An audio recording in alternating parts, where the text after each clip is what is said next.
Assalamualaikum warahmatullahi wabarakatuh.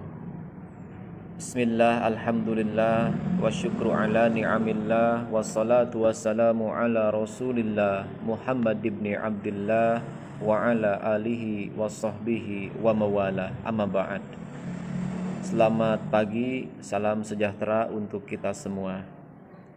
Anak-anakku sekalian, marilah kita awali hari ini dengan mengucap syukur kepada Allah Subhanahu wa Ta'ala, karena atas kudrat serta irodatnya sampai pada hari ini kita masih diberikan kesempatan oleh Allah untuk menghembuskan nafas yang ada di dalam diri kita, sebuah nikmat yang terkadang kita lupa untuk mensyukurinya.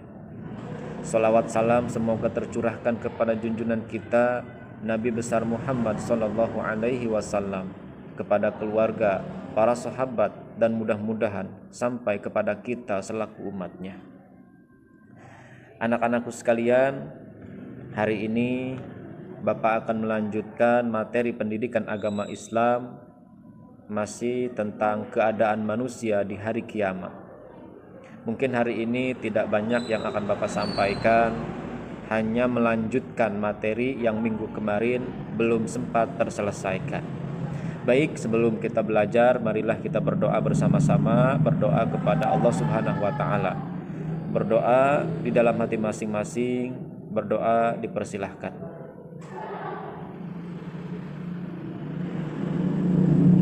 Berdoa selesai. Baik anak-anakku, ini adalah materi terakhir ya, tentang keadaan manusia di hari kiamat, yaitu beberapa peristiwa yang akan terjadi di hari kiamat. Minggu kemarin Bapak sudah menyampaikan yang pertama, yaitu Yaumul Ba'ats atau hari kebangkitan. Ada beberapa golongan umat manusia yang Bapak sampaikan ya dalam pertemuan minggu kemarin. Di sini ada beberapa golongan ya umat manusia dengan wujud yang beraneka ragam ketika dibangkitkan dari alam barzah. Yang pertama, golongan umat manusia yang ketika dibangkitkan dan dikumpulkan dalam keadaan tidak memiliki kaki dan tangan. Yang kedua, golongan umat manusia yang ketika dibangkitkan dan dikumpulkan dalam keadaan menyerupai babi. Golongan ketiga yaitu golongan umat manusia yang ketika dibangkitkan dan dikumpulkan, mereka dalam keadaan perutnya seperti gunung dipenuhi oleh ular dan hewan-hewan yang berbisa. Golongan keempat adalah golongan umat manusia yang ketika dibangkitkan dan dikumpulkan dalam keadaan kembung, badan mereka mengeluarkan bau yang sangat busuk. Golongan yang kelima yaitu golongan umat manusia yang ketika dibangkitkan dan dikumpulkan dari alam kubur dengan keadaan menjungkir balikan kepala mereka. Yang keenam adalah golongan umat manusia yang ketika dibangkitkan dan dikumpulkan dalam keadaan badannya penuh dengan penyakit-penyakit kulit. Golongan ketujuh yaitu golongan orang-orang yang dibangkitkan dan dikumpulkan dalam keadaan buta hati dan buta matanya. Dan golongan yang kedelapan yang merupakan golongan orang-orang yang ketika dibangkitkan dari alam kubur, keadaan wajah mereka terang benderang seperti bulan di malam purnama. Golongan inilah yang akan mendapatkan kebahagiaan di akhirat nanti. Baik anak-anakku, kita lanjutkan ke bagian B, yaitu Yaumul Hasyar atau Yaumul Mahsyar. Mahsyar adalah suatu tempat di akhirat yang sangat luas. Yaumul Mahsyar merupakan saat terjadinya peristiwa ketika semua makhluk, terutama manusia, dikumpulkan dan akan dihisab serta diberi keputusan oleh Allah Subhanahu wa Ta'ala tentang semua amal-amalan yang dikerjakan mereka ketika hidup di alam dunia. Mahsyar terjadi setelah manusia dibangkitkan dari kematian. Di tempat itulah manusia akan merasa berat dan lama menanti pengadilan Allah Subhanahu wa Ta'ala yang Maha Kuasa. Dan pada hari itu pula semua manusia dikumpulkan dan diadili oleh Allah Subhanahu wa Ta'ala dengan pengadilan yang seadil-adilnya. Jadi alam mahsyar adalah sebuah alam yang memang dipersiapkan oleh Allah untuk mengumpulkan seluruh umat manusia sejak zaman Nabi Adam alaihissalam sampai manusia yang paling terakhir nanti. Semua akan dikumpulkan menjadi satu di satu lapangan yang sama, yaitu lapangan mahsyar. Banyak keterangan yang menjelaskan bahwa suasana di alam mahsyar itu ya, ada kalanya orang merasa tersiksa oleh panasnya terik matahari, karena ketika mahsyar jumlah matahari itu ada 7, jaraknya sangat dekat dari atas kepala kita, dan alasnya, lapangannya itu terbuat dari perak. Jadi bisa kita bayangkan betapa tersiksanya orang-orang pada saat itu. Tentunya ya, orang-orang yang memang selalu berbuat dosa ketika hidupnya di alam dunia. Tapi bagi mereka orang-orang yang selalu berbuat amal soleh ya, insya Allah akan diberikan perlindungan oleh Allah Subhanahu wa ta'ala. Nah, jadi untuk gambaran ya, kita bisa membayangkan bahwa ketika kita ya di dunia ini kita mencoba untuk berjalan di atas jalan ya, jalan aspal tanpa menggunakan alas kaki. Karena nanti di alam mahsyar semua umat manusia ya tidak mengenakan pakaian, tidak memakai alas kaki. Semua manusia dalam keadaan, mohon maaf, telanjang bulat. Keadaan yang memang sangat menyiksa. Bahkan ada keterangan yang menjelaskan bahwa di alam mahsyar itu disebut sebagai lautan keringat karena saking panasnya ya, terik matahari yang membakar tubuh kita sampai-sampai keringat kita bercucuran dengan keringat orang lain sampai menjadi sebuah lautan keringat saking panas-panasnya ya. Jangankan jumlah matahari yang 7, sekarang yang 1 saja ya, 1 saja jaraknya yang sangat jauh itu sudah terasa panas. Makanya kita akan merasakan kesakitan ketika kita berjalan di atas jalanan aspal di waktu siang hari tanpa menggunakan alas kaki. Nanti bukan aspal tapi perak, mataharinya bukan 1 tapi 7, jaraknya tidak jauh seperti sekarang, dekat. Ada keterangan yang menjelaskan jarak matahari itu hanya 1 hasta dari kepala kita. Keterangan lain bahkan menjelaskan jarak matahari hanya beberapa jengkal saja dari atas kepala kita. Nah, jadi bagi mereka orang-orang yang memang selalu berbuat dosa dan maksiat pasti akan merasakan panasnya terik matahari yang membakar tubuh mereka di yaumil mahsyar. Tapi bagi mereka yang selalu berbuat amal soleh, bagi mereka yang selalu bersolawat kepada Nabi, nanti akan diberikan syafaat oleh Nabi. Disitulah pertolongan, ya, pertolongan syafaat akan betul-betul terasa manfaatnya. Nah, maka dari itu, ya, marilah kita bersama-sama untuk senantiasa mendawamkan solawat, ya, dalam kehidupan sehari-hari. Yang tadinya hobi bernyanyi-nyanyi dangdut, hobi nyanyi-nyanyi pop, hobi nyanyi reggae, hip hop dan lain sebagainya, kita ganti dengan solawat. Karena solawat ini ya, selain daripada indah untuk dilantunkan, tapi solawat juga akan menjadi sebuah pertolongan nanti di yaumil mahsyar pastinya. Ya, baik, selanjutnya ada yaumul hisab yang artinya adalah hari perhitungan. Yaumul hisab adalah hari perhitungan semua amal perbuatan baik maupun buruk manusia selama hidup di dunia. Sekalipun ya sebesar zarrah amalan manusia tidak akan lepas dari perhitungan Allah Subhanahu wa taala. Pada hari itu manusia tidak akan bisa mengelak dan berbohong dari segala amal perbuatannya, karena semua anggota badan akan menjadi saksi atas segala perbuatannya. Sekalipun manusia telah lupa, tetapi Allah Subhanahu wa taala Maha mengetahui atas segala amal perbuatan manusia. Kondisi manusia pada hari itu tergantung pada amal perbuatannya selama di dunia. Bagi mereka yang selama di dunia terbiasa melakukan amal baik dan ibadah, mereka akan merasakan bahwa perhitungan itu amat mudah dan cepat. Sebaliknya, bagi mereka yang terbiasa berbuat maksiat, berbohong, menipu, korupsi, memakan harta anak yatim, tidak mengerjakan sholat, tidak berpuasa, tidak mengeluarkan zakat, dan amal-amalan lainnya, maka mereka akan diliputi kekecewaan dan penyesalan yang tiada tara. Nah, makanya ada sebuah hadis mengatakan, hasibu anfusakum qabla an tuhasabu. Hisablah diri kalian, hitunglah diri kalian, introspeksilah, koreksilah diri kalian sebelum dikoreksi oleh Allah ya, dengan perhitungan yang sangat teliti. Jadi kita diperintahkan ya untuk menghitung kira-kira hari ini yang kita lakukan, yang kita kerjakan lebih banyak amal soleh atau amal salah. Kita hitung ya, dalam sehari semalam ada 24 jam, kita pakai apa saja itu waktu. Dipakai ibadahnya berapa jam, dipakai untuk urusan dunianya berapa jam.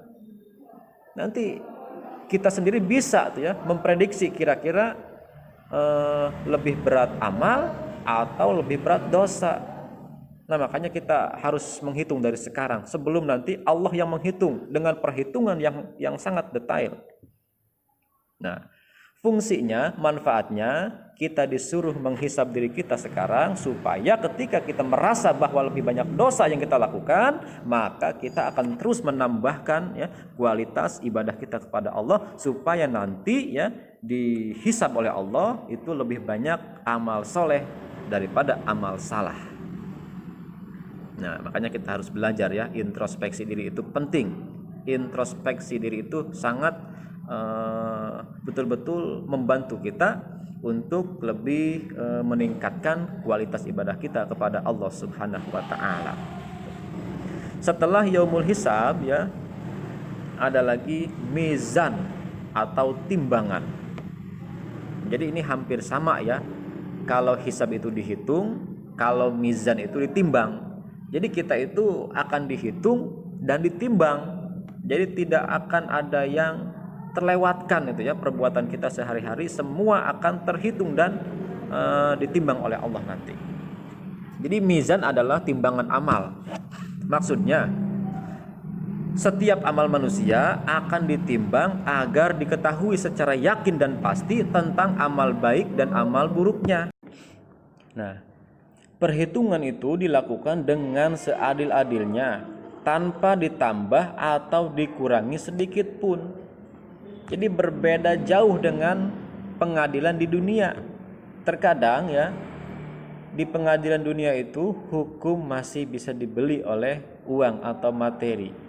Tapi tidak dengan hukum pengadilan Allah yang tidak bisa kita beli dengan apapun, kecuali ya hanya memperhitungkan perbuatan yang kita lakukan selama hidup di alam dunia. Jadi itulah ya pengadilan yang sangat adil, pengadilan yang seadil-adilnya pengadilan. Selanjutnya ada as-sirat. As-sirat adalah titian atau jembatan yang terbentang di atas permukaan neraka jahanam yang sangat licin. Selain licin ya, as-sirat ini memiliki kait, cakar serta duri. Gambaran as-sirat dan orang-orang yang melintasinya dapat disimak dari sebuah riwayat ya dari Ibnu Mas'ud. Dari riwayat ini Rasulullah Shallallahu Alaihi Wasallam bersabda, yang artinya jembatan as-sirat dipasangkan di tengah-tengah jahanam seperti pedang tipis yang sangat tajam. Ia sebuah jembatan yang licin dan menggelincirkan. Di atasnya penuh besi-besi pengait dari api yang siap menyambar, mengait dan menghempaskan ke dalam neraka. Di antara mereka ada orang yang melintas secepat petir atau kilat. Dia berhasil selamat dan tak melekat atau bergelantung pada jembatan. Ada pula yang melintas secepat angin. Dia berhasil selamat dan tak melekat di atasnya. Ada pula yang melintas secepat kuda. Ada pula yang melintas seperti orang berlari. Ada pula yang melintas seperti orang berjalan cepat. Ada pula yang berjalan seperti orang berjalan normal. Dan manusia yang terakhir melintas adalah seorang laki-laki yang telah hangus terbakar api dan menghadapi kesulitan di atasnya. Kemudian dimasukkan Allah ke dalam surga berkat karunia, kemuliaan, dan rahmatnya. Nah, jadi As-Sirat ini adalah sebuah jembatan yang akan dilalui oleh seluruh umat manusia. Mudah atau tidaknya manusia melintasi As-Sirat tergantung kepada amal-amal perbuatan manusia yang dilakukan selama hidup di dunia. Nah, itu ya. Dan yang terakhir ini adalah tujuan terakhir manusia ya. Tujuan terakhir manusia yaitu akhirat. Dalam akhirat ya ada yang namanya surga dan ada yang namanya neraka. Surga diperuntukkan oleh Allah untuk orang-orang yang senantiasa beramal soleh ketika hidup di alam dunia. Neraka dipersiapkan oleh Allah bagi mereka orang-orang yang selalu berbuat dosa dan bermaksiat kepada Allah Subhanahu wa taala. Ingin kemana kita nanti? Ya, tergantung dengan apa yang kita inginkan. Mau ke surga, silahkan tempuh jalannya, ibadah kepada Allah, menjalankan semua perintahnya serta menjauhi semua yang dilarang oleh Allah. Mau ke neraka, silahkan, tidak Allah larang ya. Berbuat dosa saja, bermaksiat saja, nanti akan masuk neraka. Jadi kesimpulannya ya, mau ke neraka, mau ke surga itu tergantung dari apa yang kita inginkan. Allah tidak memaksa. Ingin ke surga, silahkan tempuh jalannya. Ingin ke neraka, silahkan jalani saja kehidupan semaunya. Nah, jadi surga ya adalah suatu tempat yang mana di dalamnya itu dipenuhi kenikmatan yang hakiki yang disediakan oleh Allah Subhanahu wa taala untuk mereka orang-orang yang selalu beramal beriman kepada Allah. Jadi surga itu adalah kebahagiaan yang sangat betul-betul membuat manusia bahagia yang belum pernah ia rasakan selama hidup di alam dunia. Tidak ada kebahagiaan dunia ya yang bisa menandingi kebahagiaan surganya Allah yang Maha Agung. Apapun yang kita inginkan di surga, semua akan terwujud sebelum kita ucapkan. Hanya cukup niatkan dalam hati ya, keinginan kita akan terwujud langsung. Jadi surga adalah tempat tinggal yang abadi yang tidak akan kita mati lagi di dalamnya. Berbeda dengan kehidupan dunia yang sewaktu-waktu ya kita akan dijemput oleh yang namanya kematian. Entah esok atau lusa, kematian pasti akan datang menjemput kita. Namun tidak di surga. Surga adalah tempat yang abadi yang akan dihuni oleh mereka orang-orang yang soleh. Begitupun neraka. Neraka adalah tempat abadi yang akan dihuni oleh mereka orang-orang yang selalu berbuat dosa selama hidupnya di alam dunia. Jadi neraka ini adalah tempat yang penuh dengan siksaan. Siksaan yang sangat dahsyat yang Allah peruntukkan bagi mereka yang senantiasa tidak melakukan amal soleh selama hidupnya di alam dunia. Jadi itulah ya beberapa tahapan yang akan dilalui oleh seluruh umat manusia ketika kiamat sudah terjadi. Nah, jadi itu saja ya materi kita dalam pertemuan hari ini yang merupakan pertemuan terakhir dalam materi keadaan manusia di hari kiamat. Mudah-mudahan dapat menjadikan motivasi untuk kita meningkatkan kualitas dan kuantitas ibadah kita kepada Allah Subhanahu wa taala.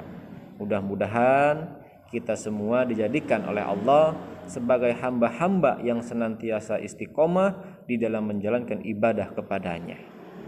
Nanti di akhir ya, setelah kalian menyimak serta memahami materi yang Bapak sampaikan ini, nanti ada tugas yang harus diselesaikan oleh kalian agar Bapak bisa mengambil nilai ya, dari tugas di bab 1 ini.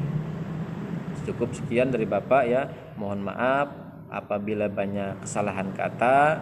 Akhirul lisan usikum wa nafsi bitaqwallah wal afu minkum. Tsumma assalamu alaikum warahmatullahi wabarakatuh.